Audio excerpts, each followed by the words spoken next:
Halo semua, kali ini aku akan membahas sebuah alur cerita film yang berasal dari negeri opa-opa. Film yang menceritakan seorang pemuda disukai oleh jondo-jondo yang kesepian. Ketika malam mencekam, mereka sakna sendiri. Lalu, bagaimana alur cerita filmnya? Kita langsung ke alur cerita filmnya. Di pagi hari yang cerah, kita diperlihatkan dengan perempuan yang sangat anggun menanti kedatangan suaminya. Dia bernama Chun Hee. Chun sudah lama tidak mendapatkan asupan kental manis dari suaminya. Sun lalu menghayal bagaimana dia di masa lalunya selalu diberikan asupan kental manis tanpa diminta.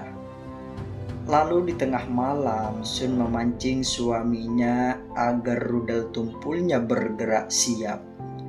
Namun apa daya jika suaminya sudah tidak semangat dulu, karena sudah sering digunakan dan ingin menggunakan serambi lembut lainnya. Lalu film ke sebuah bar yang dimana para teman-teman sekolahnya Sun berkumpul, di mana Sun bertemu kembali dengan teman lamanya yang sudah menjadi mantan. Dia bernama Don Yul. Ketika di rumah, Sun tidak henti-hentinya selalu membayangkan Don Yul tanpa memikirkan suaminya yang sedang makan. Singkat cerita, Sun ditelepon teman lamanya yang bernama Eun Kyung. Dia mengajak Sun untuk datang ke barnya. Lalu film beralih ke sebuah bar yang dimana di situ sudah terlihat kedua pemuda dan jondo yang sedang duduk menikmati air pembangkit kehidupan.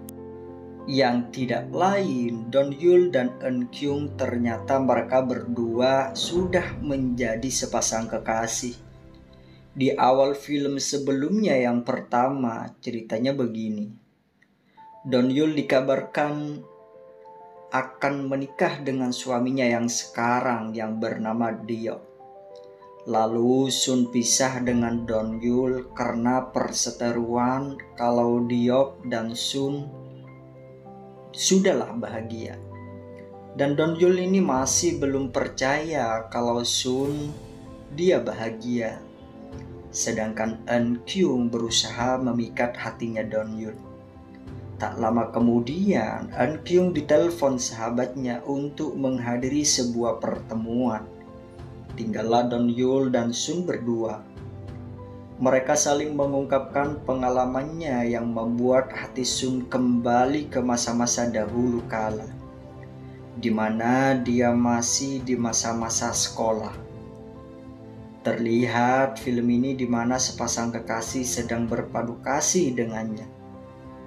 Lalu film beralih ke sebuah adegan mengisahkan sebuah pertempuran antara Eun Kyung dan Don Yul, di mana Don Yul tidak merasa puncak keberhasilannya bersama Eun Kyung karena permainan Don Yul yang sangat dahsyat sampai-sampai Eun Kyung tidak mampu menghadapi kehebatan Don Yul. Namun apa daya kalau sudah cinta membutakan dirinya, apapun dilakukannya. Singkat waktu, di mana kita akan diperlihatkan dengan watak Diok, yang dimana di sini akan diperlihatkan dengan doyan apang tembemnya yang masih hangat dan sempit. Walaupun Diok sedang bersama istrinya, dia masih sempat-sempatnya melakukan sebuah pertempuran mekanik duniawi di dalam toilet. Namun di sini Sun sangat penyabar dan masih setia dengan suaminya itu, walaupun dia sering diselingkuhin. Lalu di tengah malam, Sun berusaha memancing kembali rudal milik Diok suaminya itu. Namun Sun tidak kunjung berhasil kalau si tumpul sudah diservis oleh selingkuhannya. Lalu film diperlihatkan di sebuah bar milik Eun Kyung, di mana Sun kembali diajak bertemu. Disinilah Donyul kembali datang. Namun siapa sangka kalau sebuah perselingkuhan terjadi kembali antara Sun dan Donyul, di mana Eunkyung kembali ditelepon kliennya untuk diajak menikmati air pembangkit kehidupan. Eunkyung mempercayai barnya untuk Sun dan Donyul. Dia dikasih amanah untuk menjaga barnya itu. Namun mereka berdua malah jalan-jalan menikmati masa-masa muda terdahulu. Namun Donyul yang sudah dibutakan oleh kemewahan gitar Spanyol milik Sun yang sudah tidak tersentuh sama sekali, dia berniat kembali lagi ke sebuah bar untuk melancarkan pertempuran mekaniknya itu. Namun di balik itu Eunkyung kembali ke bar dengan semboyongan karena habis banyak minum air pembangkit kehidupan. Dia tidak menyadari kalau pacarnya yang dicintainya sudah diservis oleh teman baiknya itu. Ketika pertempuran berlangsung, Sun dan Donyul menyadari kalau Eunkyung sudah kembali. Lalu mereka melanjutkan pertempuran itu di rumah Sun. Lalu pada keesokan paginya, Eunkyung menelpon keberadaan Donyul. Dia mengaku kalau dia sedang di rumah sahabatnya itu. Lalu Eunkyung menjemputnya, namun prasangka Eunkyung sudah tidak percaya kalau dia sehabis tidur di rumah temannya. Lalu Eunkyung mencoba membangun si Tumpul dengan alat seadanya. Namun benar saja si Tumpul sudah lemes terbengkalai, alias servisnya sangat baik oleh Sun. Ketika suatu malam Sun menemukan sebuah berkas penting milik aset Eunkyung yang dituju kepada Donyul. Sun merasa kalau dia sangat berdosa sekali, kalau dia telah mengkhianati teman karibnya itu. Dan Sun tidak mau mengulangi kejadian yang sudah pernah terjadi.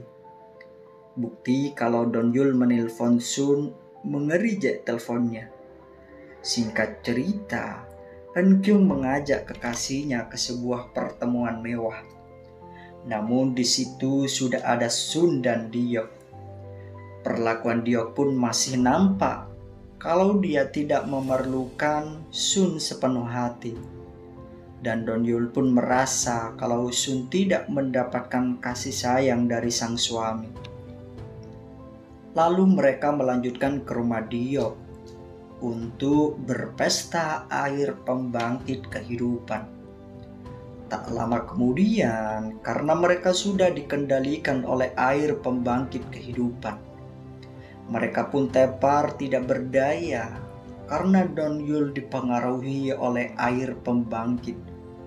Dia tidak segan-segan merusak pertahanannya Sun, walaupun di rumahnya sendiri. Dengan ganasnya Donyul mencabik-cabik Sun dengan sekuat tenaga.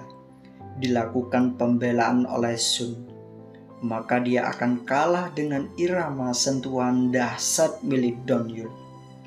Singkat cerita, film beralih kepada Eunkyung, yang dimana Eunkyung secepat ingin melakukan sebuah resepsi. Namun Donyul yang merasa ini adalah tindakan terlalu cepat, maka Donyul menolak dengan sangat keras. Lalu Donyul pergi meninggalkan Eunkyung. Di balik Donyul pergi, Sun menghampirinya dan menasihati Donyul. Aku itu sudah milik orang lain, dan hutan rimbaku ini milik orang lain walaupun jarang pernah dilewati.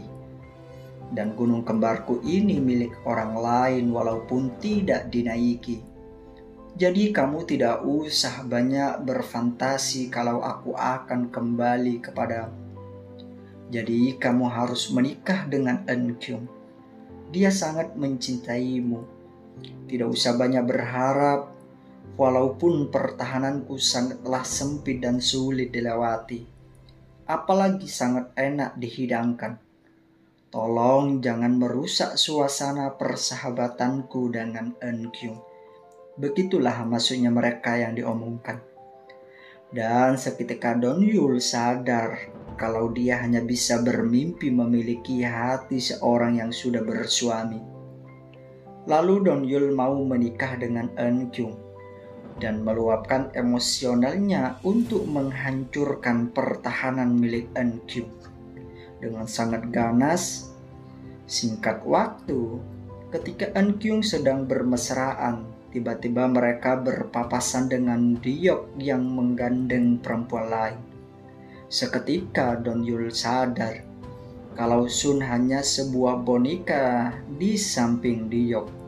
Dengan kilat, Donyul menemui Sun ke rumahnya langsung dan mengatakan kalau suaminya bermain di belakang. Dan kamu harus meninggalkan suaminya dan menikah denganku. Sun masih tidak mau menerima karena dia sangat dekat dengan Eunkyung dan masih mencintai suaminya. Lalu Eunkyung meminta maaf kepada Eunkyung telah mengkhianati temannya itu bermain-main di belakang kandang barnya. Singkat waktu, karena Deok sudah bosan dan kartunya diketahui, maka Deok secara terang-terangan kalau dia hanya bermain-main menikahinya. Secara tidak langsung Sun langsung histeris menangis dan tidak menyangka kalau selama ini hanyalah boneka di balik layar itu. Dan di akhir film kita diperlihatkan Sun pergi ke rumah Donyul dan mereka sudah bersatu kembali dalam mahligai rumah tangga yang penuh sebuah pertempuran mekanik duniawi. Lalu film pun selesai. From the 9-1, switch that over, that's the